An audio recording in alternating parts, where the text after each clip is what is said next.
ఇక్కడికి విచ్చేసిన పత్రికేయ సోదరులకి సోదరీమణులందరికీ నా హృదయపూర్వక నమస్కారాలు. ప్రాయశ్చిత్త దీక్ష ప్రారంభించింది 3వ రోజు. నేను ఎప్పుడు కూడా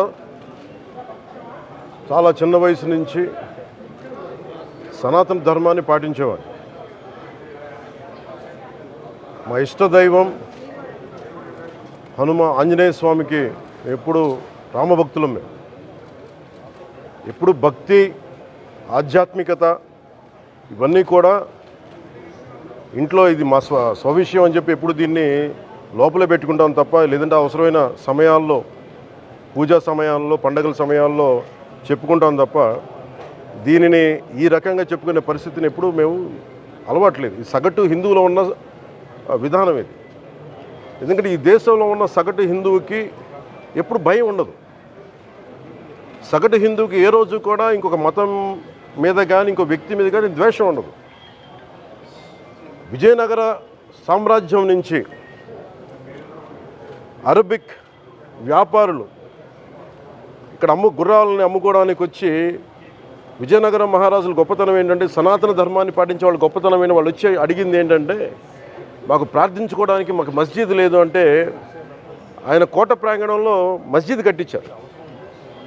సనాతన ధర్మాన్ని పాటించే వ్యక్తి తాలూకు విలక్షణం. అలాగే అనేక మంది సంస్థానాలు కానీ అందరూ కూడా పోర్చుగీస్ నుంచి వచ్చినా, ఎవరు వచ్చినా, క్రిస్టియానిటీని తీసుకొచ్చినా కానీ అందరికీ సమానంగా ఈ దేశం తీసుకుంది. పార్సీల్ని తీసుకుంది లోపలికి, జొరాస్ట్రియన్స్ని తీసుకుంది. ఏ మతం వచ్చినా లోపలికి తీసుకుంది, ఇముడ్చుకుంది తప్ప ఇంకో మతాన్ని ఎప్పుడు ద్వేషించాల.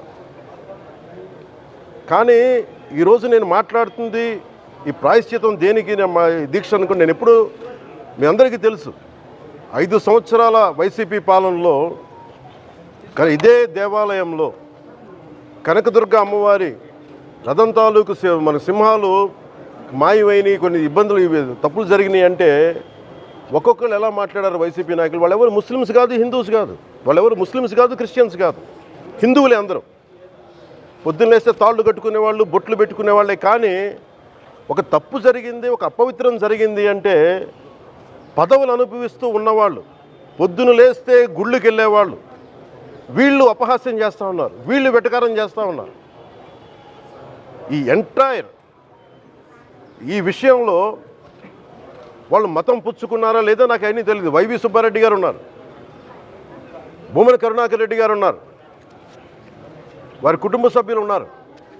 ఎవరైనా సరే మీరు మతం పుచ్చుకున్నారా లేదా నాకు తెలియదు. అవన్నీ అది మీ బయటికి చెప్పుకుంటారా లేదు నాకు తెలియదు.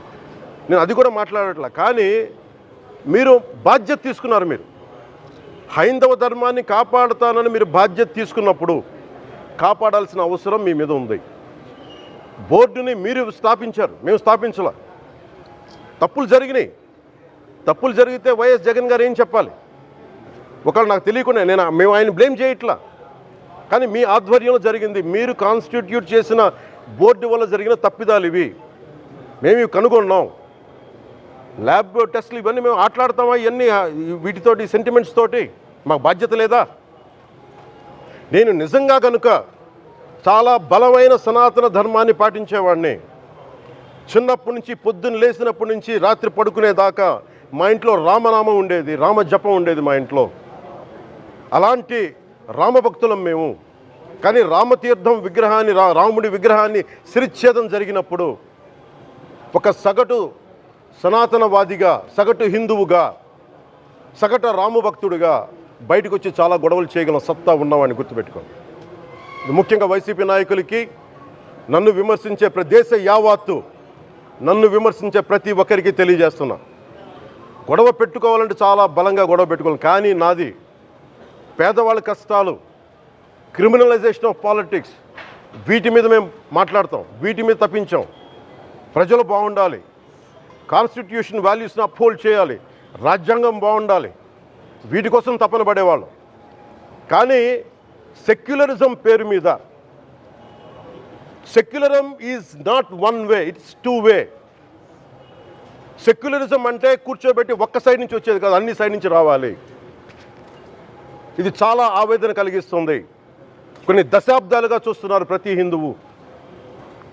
దీంట్లో మిగతా మతాల ప్రస్తావన కంటే కూడా నేను ఎక్కువ ప్రస్తావన చేస్తుంది హిందూ ధర్మాన్ని పాటించి వాళ్ళు వ్యక్తిగతంగా పాటించి బయటకు వచ్చేటప్పటికి మీడియా వారి కోసమో లేదంటే ఇంకొంత ఎవరైనా సాటిస్ఫై చేయడం కోసం తెలియదు, కానీ సాటి హిందువులు తోటి హిందువులను తిడతా ఉన్నారు. ఇది చాలా ఆక్షేపణీయం. దీంట్లో నేను ముస్లిమ్స్ నిందించట్లా, అది క్రిస్టియానిటీ నిందించట్లా, కానీ బాధ్యత తీసుకున్న హిందువుల్ని నేను నిందిస్తున్నాం. బాధ్యత మీది. మీరు యథాలాపంగా వచ్చి ఇది పొలిటికల్ పదవులు, విగ్రహాలు పోతే మేము ఇల్లు కట్టుకుంటాం, వాకిళ్ళు కట్టుకుంటాం, ఏం మాటలవి? ఇదే మీరు మస్జిద్లో జరిగితే మాట్లాడతారా? మస్జిద్లో ఇలాంటి అపవిత్రం ఒక చిన్నపాటి చోరీ జరిగితే ఇలాగే మాట్లాడతాం. ఎందుకంటే మీరు మాట్లాడరు, ఓట్లు కదా అక్కడ. కానీ హిందువులు మాట్లాడితే హిందువులు అందరికీ ఎవరు పట్టించుకోరు. ఇక్కడ మా వేదన ఉండదా? మౌనంగా ఉన్నామంటే బాధ లేదనా? కోపం రాదనా? ఈ రోజుకి కూర్చొని చూడండి ఏం మాట్లాడుతున్నారో వాళ్ళు. ఆయన వాళ్ళ లాయర్ అంట, ఆయన ఎవరు ఏజీపీ అంట, పొన్నవోలు సుధాకర్ రెడ్డి గారు తిరుమల లడ్డుపై ఢిల్లీలో చేసిన కామెంట్ నా దృష్టికి తీసుకొచ్చారు.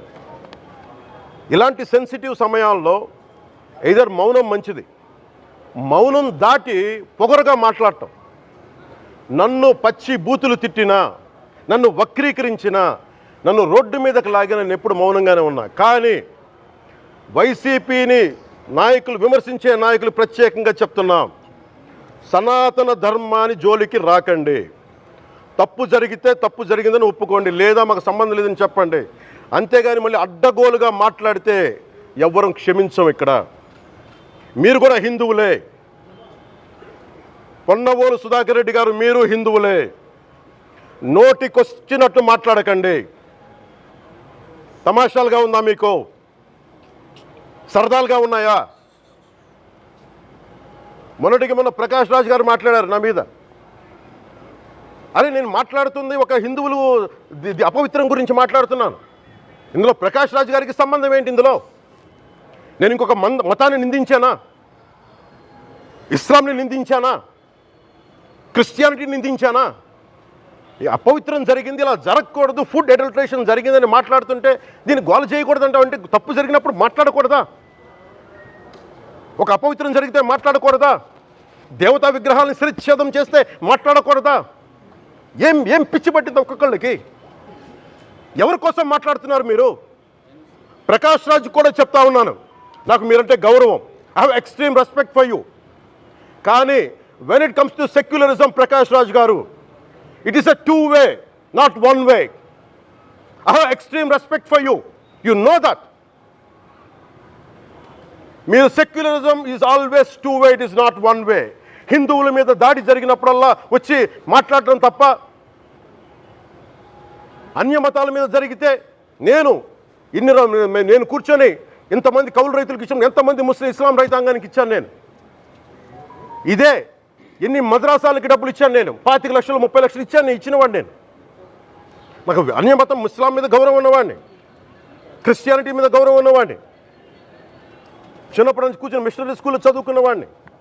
నా టీచర్ చెప్పిన సూక్తి, తను తగ్గించుకున్నవాడు హెచ్చింపబడినని చెప్పి బైబుల్ సూక్తిని ప్రతిసారి కోట్ చేస్తూనే ఉంటాను. ఇది నా గౌరవం, ఇది నేను చూపించే గౌరవం. మీరు మాట్లాడితే కూర్చొని నేను పాటించే ధర్మానికి అపవిత్రం జరిగినప్పుడు మాట్లాడకూడదు, మౌనంగా ఉండాలి. సెక్యులరిజంకి విఘాతం అంటే ఏంటి? సెక్యులరిజంకి విఘాతం నా ఇంటి మీద దాడి జరిగినప్పుడు నేను మాట్లాడకూడదా? నా ఇల్లు 10 మందికి ఆశ్రయం ఇస్తుంది. నా సనాతన ధర్మం అన్ని ధర్మాలకి ఆశ్రయం అయితే దానికి దాడి జరిగినప్పుడు, దాని మీద అపవిత్రం జరిగినప్పుడు దానికి కూడా మాట్లాడకూడదంటే ఏం మాట్లాడాలి మీతోటి? Prakash Raj garu, you have to learn your lessons. I respect you. It's not just Prakash Raj garu, all the people who thinks in the name of secularism you're going haywire. Let me tell you guys, we are extremely hurt. Don't make a mockery out of our sentiments. We are deeply, deeply hurt. It's not fun for you. Fun for you. Maybe it might be fun for you. It is not fun for us. It's a deep anguish, deep pain. Don't you ever forget. Before you come and think 100 times and say, talk about Sanatana Dharma. Enough of this. చాలు. ఇష్టానికి మాట్లాడుతూ ఉన్నారు సనాతన ధర్మం మీద. అయ్యప్ప స్వామి మీద మాట్లాడతారు, సరస్వతి దేవి మీద మాట్లాడతారు, అల్లా మీద మీరు మాట్లాడగలరా? మహమ్మద్ ప్రవక్త మీద మీరు మాట్లాడగలరా? జీసస్ మీద మీరు మాట్లాడగలరా? అందరూ కూర్చొని సనాతన ధర్మం మీద, వినాయకుడి మీద జోకులు వేస్తారు, దుర్గాదేవి మీద జోక్స్ వేస్తారు, సరస్వతి దేవి మీద జోక్స్ వేస్తారు. మా మనోభావాలు గాయపడవా? మాకు బాధ ఉండదా? అందుకే నేను ప్రతిపాదించింది ఏంటంటే ప్రతి దానికి రావలేకపోతున్నాం. సనాతన ధర్మ రక్షణ board is order of the day. ప్రతిసారి కూర్చోబెట్టి మేము డిఫెండ్ చేసుకోలేం. ఇది ప్రతి సగటు హిందువు తాలూకు ధర్మం.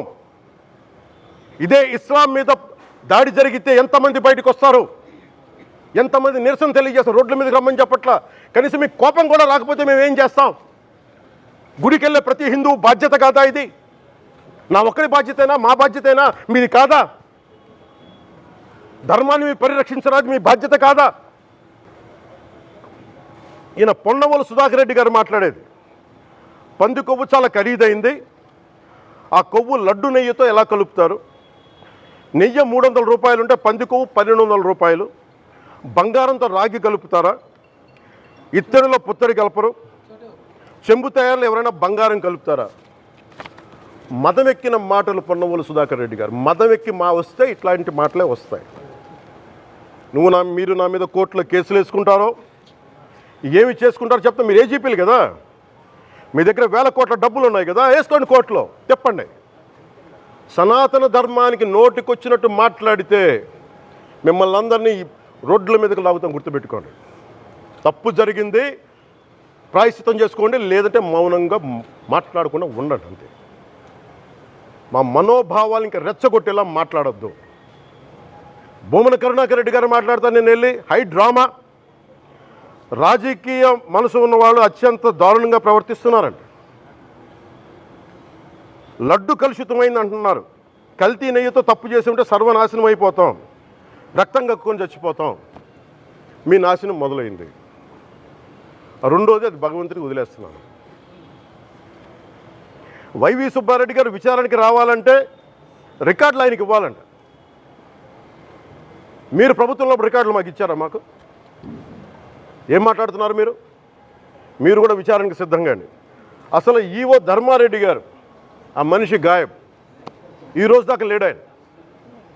ఈరోజు దాకా మళ్ళీ కనిపించలా. ధర్మారెడ్డి గారు నేను మిమ్మల్ని చూశాను ఆ రోజున. నేను దర్శనానికి వచ్చినప్పుడు మీరు అందరూ ఎలా ప్రవర్తించారో నాకు తెలుసు, నేను చూసా. తిరుమలని ఇష్టారాజ్యంగా చేశారు, అది వ్యాపార కేంద్రంగా చేశారు, ఆధ్యాత్మిక కేంద్రం నుంచి పర్యాటక కేంద్రంగా చేశారు అది. ఇదే మీరు మక్కాకి వెళ్తే ఇలాగే ప్రవర్తిస్తారా? మీరు ఒకసారి మక్కాను చూసి నేర్చుకోండి. ఇస్లాంని పాటించే ప్రతి ముస్లిం ఎంత పవిత్రంగా పాటిస్తాడో చూడండి. అక్కడ అథారిటీస్ని అడగండి. ఒక చిన్నపాటి మస్జిద్కి వెళ్తే ఎంత పవిత్రంగా చూసుకుంటారో చూడండి. ధర్మారెడ్డి గారు మీరు హిందువులా? మీ ఇష్టానికి మీరు చేసేసుకుంటారా? మీ బిడ్డ చనిపోయాడు, చనిపోయిన కనీసం 11 రోజులు లోపలికి రాకూడదండి, ఈ లోపల వచ్చేస్తారా మీరు? మేము మర్చిపోయామనుకుంటున్నారా? ఆగమశాస్త్రం చెప్పింది మీకు ఇదేనా? అంటే గవర్నమెంట్ ఉద్యోగులు అయితే ప్రభుత్వం మీ నియమిస్తే మీ ఇష్టానికి చేసేసుకుంటారా? మాకు బాధలు ఉండవనుకుంటున్నారా? ఇదే మీరు ఒక ఇస్లాంకి చేస్తే అపచారం జరిగితే మీరు ఏం చేస్తారు? బయట రోడ్ల మీదకి వచ్చి మీరు కూర్చోబెట్టి దాన్ని పొలిటికలైజ్ చేస్తారు. మీరు పొలిటికలైజ్ చేస్తారు. నేను నిజంగా చెప్తున్నా, జగన్మోహన్ గారికి కూడా చెప్తున్నా, మీరే కనుక నేనే కనుక సనాతన ధర్మం మీద పోరాటం చేయాలని నన్ను ఆపేవాళ్ళు ఎవరు లేరు ఈ దేశంలో, గుర్తుపెట్టుకోండి. నేను కనుక సనాతన ధర్మం కోసం నేను పోరాటం చేస్తే చచ్చిపోవడానికి సిద్ధం నేను. కానీ నేను అక్కడ దాకా తీసుకెళ్ళిన విషయాలు, దానికి నిదర్శనమే రామతీర్థాస్ రాముల వారి విగ్రహం శిరిచ్ఛేదం జరిగినప్పుడు ఒక్క మాట మాట్లాడకుండా చెప్పి కూర్చున్నాను. ఆ తెలివితేట లేక మీ ప్రభుత్వాన్ని కిందకి తీసుకొచ్చి అధాపాతాలను తొక్కిన మేము మాకు శక్తి లేదనుకుంటున్నావా? ఉండవనుకుంటున్నావా? కానీ మేము సమాజాన్ని కలిపి ఉంచాలని వ్యక్తులం తప్ప విడగొట్టాలని వ్యక్తులం కాదు మేము, గుర్తుపెట్టుకోండి. అలాగే ఈరోజు నుంచి మీరు ఏ పార్టీలకు సంబంధించిన వైసీపీలో ఉన్న హిందువులందరూ ఏం చేస్తున్నారు? మీరందరూ పోటీ పడ్డారు కదా తిరుమలకి వెళ్ళడానికి. మీరు మర్చిపోయారు, ఇందులో ఈ పాపం మీకు కూడా వస్తుంది, ఈ పాపం మీకు కూడా తగులుద్ది. మీ మౌనం కూడా మొత్తం జాగ్రత్త, తరాలు నాశనం అయిపోతాయి. మీ మౌనం మంచిది కాదు. ఇది ఒక వెంకటేశ్వరుడికి జరిగింది కాదు, భగవంతుడికి, నిరాకారుడు, ఆయనకి ఇవేం పట్టవు. మనం నమ్ముకొని ఆయనకి వెళ్తున్నాం, అది మనకి బాధ్యత. ఇది ఇంకా ప్రతి ఒక్కరు దీన్ని గుర్తుపెట్టుకోండి. చేతులెత్తి వేడుకుంటున్నాను, చేతులెత్తి వేడుకుంటున్నాను. సగటు హిందూ మీరు సినిమా టికెట్లకు వెళ్ళిపోతారు. అభిమానులు అందరూ మీరెవరు హిందువులు లేరా? సినిమా టికెట్ల కోసం చించుకుంటారు. సినిమాని మీరు కూర్చోడానికి మీరు మొత్తం మాట్లాడతారు. అందరిని అడుగుతున్నా, అందరు మొత్తం భారతదేశపు యావత్తు ఉన్న సినిమా అభిమానులను అడుగుతున్నా, మీరందరూ హిందువులే కదా, అత్యధికులు హిందువులే కదా, మీకు బాధ్యత లేదా? మీకు మీ సినిమా హీరోలు, నేను కూడా హీరోనే, నన్ను మించి దేశాన్ని చూడమని, సనాతన ధర్మాన్ని చూడమంటున్నా. మీ కన్వీనియంట్గా కూర్చోబెట్టి హీరోలను ఎత్తడం కాదు, నన్ను ఎత్తడం కాదు. ధర్మం విఘాతం కలిగినప్పుడు ధర్మానికి మీరు మాట్లాడటం మీ బాధ్యత. నా తరం మేము కష్టపడుతున్నాం, ముందుకు వచ్చాం. ఎవరి కోసం పడుతున్నాం ఈ కష్టాలు? మాకు సరదా కాదు. ప్రతి ఒక్కరి ఇష్టానికి వచ్చి మాట్లాడుతూ ఉంటే బాధ కలుగుద్ది. అయ్యప్ప స్వామి దీక్ష చేసే వాళ్ళ మీద ఎంత ఇష్టారాజ్యంగా మాట్లాడతారు. ఇదే మీరు ఎవరన్నా సరే ఇస్లాం మీద మీరు గొంతు ఎత్తగలరా? ఎందుకంటే రోడ్ల మీదకి వచ్చి కొడతారని మీకు భయం, అందుకు మీరు మాట్లాడరు. హిందువులు అంటే మెత్తని మనుషులు కదా, తోటి హిందువు కదా, మీరు ఏదైనా మాట్లాడచ్చు. మీకు నమ్మకాలు లేకపోతే మీరు ఇంట్లో కూర్చోండమ్మా. మీకు నమ్మకాలు లేకపోతే ఇంట్లో నుంచి బయటికి రాకండి, మమ్మల్ని ఏం అనకండి. మేము ఎలా పూజా విధానం ఎలా చేస్తాం, అలాగే ముఖ్యంగా ఫిల్మ్ ఇండస్ట్రీ కూడా నేను తెలియజేస్తా ఉన్నా.